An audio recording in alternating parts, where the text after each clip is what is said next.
So, Chair, the IDAC was not aware of these processes that I alluded to in the entire MK15 and all of its annexures and attachments.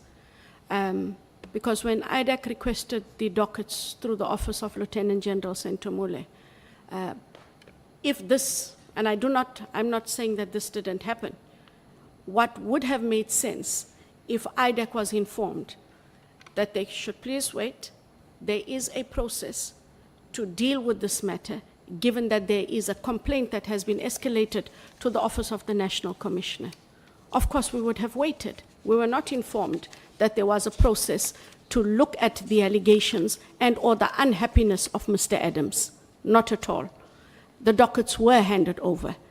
And it is so. Those dockets, in all likelihood, in the form that they were in at the South African Police Services, were scanned. And they were unable to apply, or well, they applied their minds, but could not come up with the requisite criminal charges. I'm not disputing that. But that must be borne out by the fact that for whatever reason, and the attempts they made, or the kinds of attempts they made, Honorable Chair, they did not secure an audience with Mr. Adams.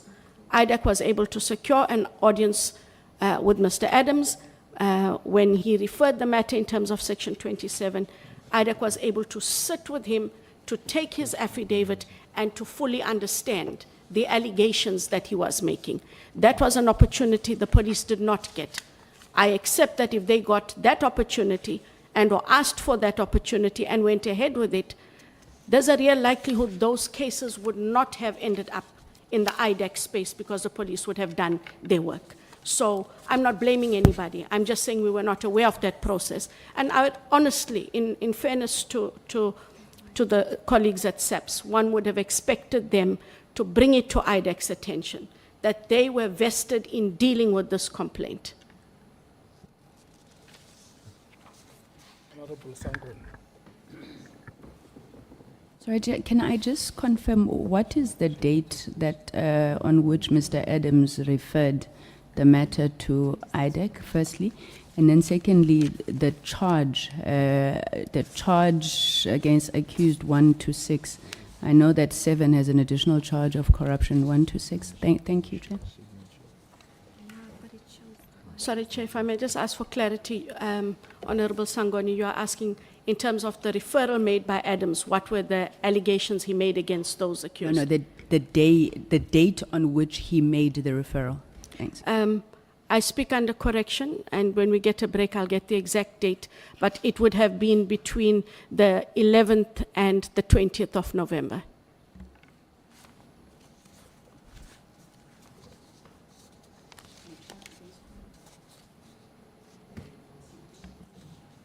What is General Khumalo charged with? In the charge sheet which is attached, General Khumalo is charged with corruption for the gratification of the employment position, and then there are fraud charges as well that are preferred against the general and the accused.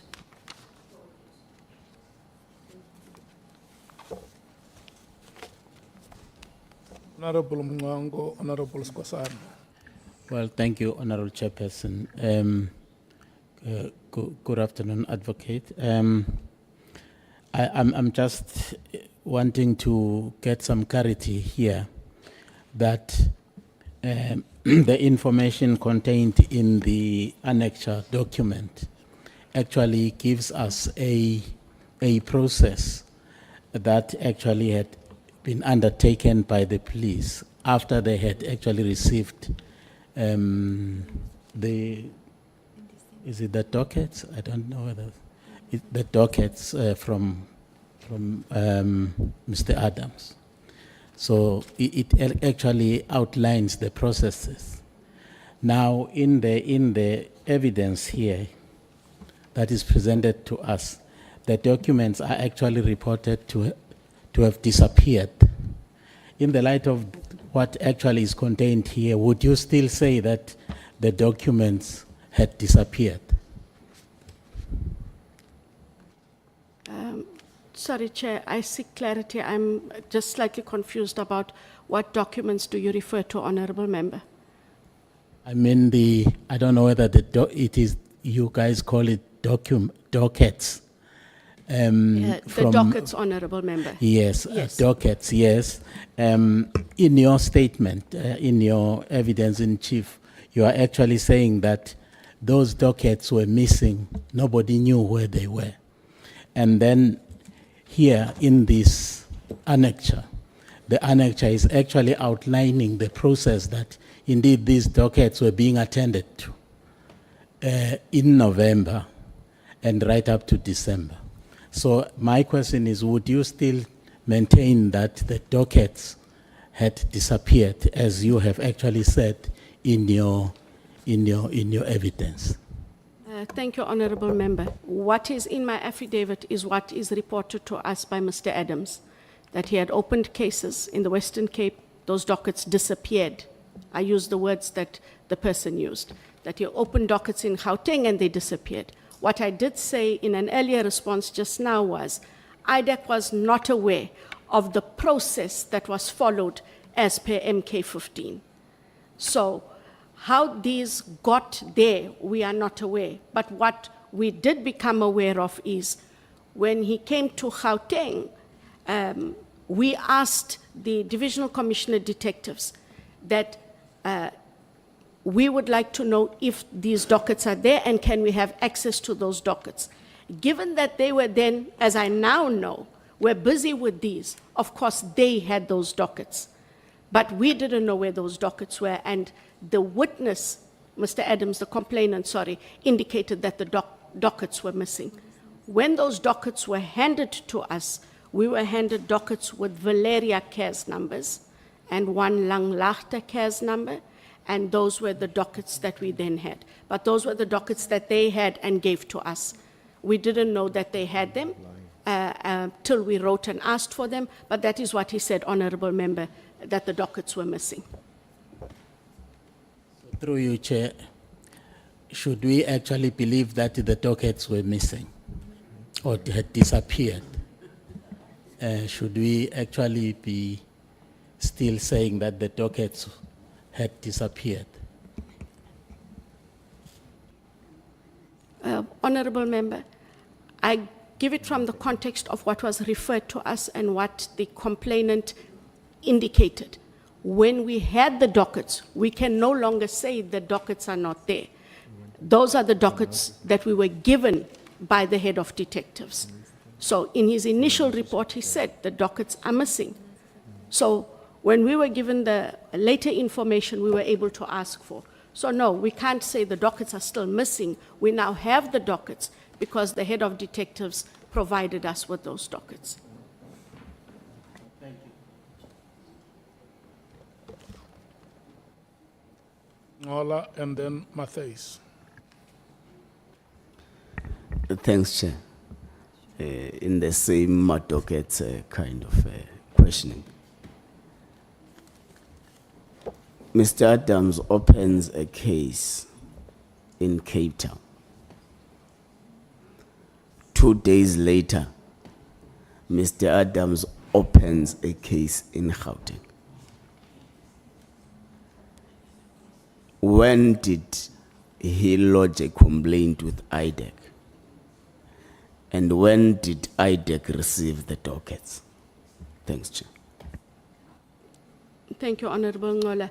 He referred the matter to IDAC in the middle of November, and IDAC only requested and received the dockets after that. I indicated when we take a break, I will make sure that I get a copy of that letter written to General Sentomole to indicate that we were requesting the dockets. So he registered dockets. When you look at the CARES numbers, they say CARES something stroke 10. So he registered his dockets in October, but he only approached IDAC in the middle of November, and we got the dockets after the referral. So Mr. Adams' evidence is that in month end October, he registered cases, but already, which is a probably about 17 days, 15 days, his evidence is that dockets were missing in between those days. Thank you, Chair. Advocate, Just, it's a bit bizarre that you don't have the exact dates even in your affidavit, or in your statement rather, but we have here the 29th of October was when Honorable Adams opened the case in Western Cape. Then it's the 31st of October when he traveled to Gauteng. Then on the 1st, he writes to the minister, and then you get a letter on the 11th of November. So it's all in a space of 14 days. Does that make sense to you? So, 14 days that it landed up with you to intervene. Honorable Chair and Member, I understand what you're saying. On the face of it, it looks as though things were rushed. We cannot determine the sequence that he chose to follow. But when he did come to IDAC to refer the matter, we dealt with the matter at the time. I accept that it doesn't look kosher, but that is what he did. I cannot comment on why he followed the timeline that he did. And that is why I go back to, if the police had indicated they were running a process as per MK15, we would have stood back and allowed that process to run. It was not in our interest to be running with the matter while they ran with the matter. So the question wasn't talking so much about the process of Adams, of Honorable Adams. It's about that when you finally got hold of it, that this happened so quickly. So that just didn't raise any awareness that within 14 days you have something, and the fact that he said dockets are missing and they actually weren't missing. I take the point, Honorable Mates. I can't differ from your answer, except we received a complaint, we acted on the complaint in the time that we acted on the complaint. Now, a standard question in our inquiry. Do you know Kat Matlala? Do you know Brown Mkhotsi? Have you got their names or numbers on your mobile telephone? No, I don't know any of them, and got to know of them from what is in the media reports. And of course now through the Madlanga Commission, one gets to know about the allegations of their criminality. Kat Matlala, we got to know based on the fact that, well, we got to know of him, to be correct, based on the referral on the 16th of February 2025 from the Risk Audit Committee of the South African Police, but only insofar as relates to the 360 million rand tender, nothing else. So I cannot comment on their criminality, either one of them, or anyone else that is allegedly the Big Five cartel. And another cat, but this one with a K, Molefi. No, Chair. What I know is what is at the Commission, and or what General Mkhwanazi said on the 6th of July, or what he testified to. Were you aware that Mr. Molefi's place was raided on the 6th of December 2024? No. After the fact, yes, as it now plays itself out in the media through the Commission.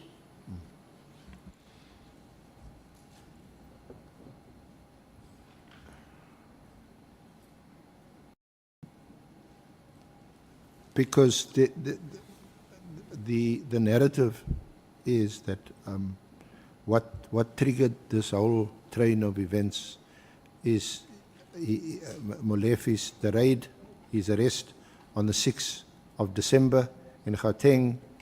PKTT is also involved in that operation. And then you have the directive of the 31st of December 2024 issued by the Minister. And then there is the, of course, terminating PKTT immediately, and there's an issue about that. But there's the dockets are then sought very early in January by General Sabia, and there's a whole trail of events. Honorable Chair, it is rather unfortunate that were the conclusions that were sought to be drawn. IDAC received a referral from Mr. Adams. We continued with that investigation.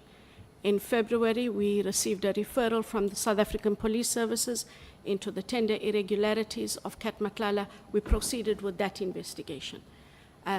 If it hadn't played itself out in the media space at the time about his devices being seized, we would have carried on with our investigation till the investigation dictated a need to conduct a search and seizure in terms of a cyber warrant and then in terms of a normal warrant for documents.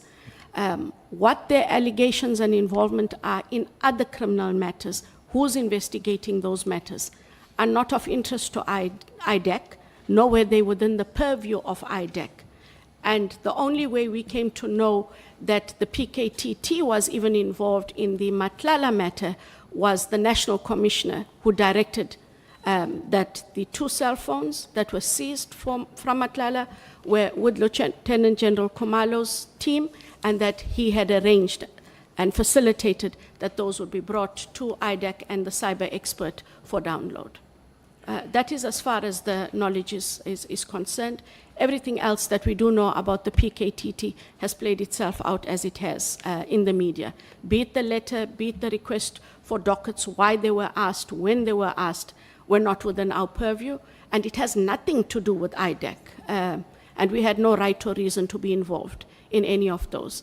And if I could just say one final thing, if the police had not referred Honorable Chair and members on the 16th of February 2025, if they had not referred the 360 million rand tendered to IDAC, IDAC would not have had any matter against Cat Matlala. If they chose to refer it to the DPCI as an example, we would have had nothing to do with any investigation into Cat Matlala, and we don't have investigations against the PKTT and or Mr. Molefe or anyone else that is mentioned as part of that group.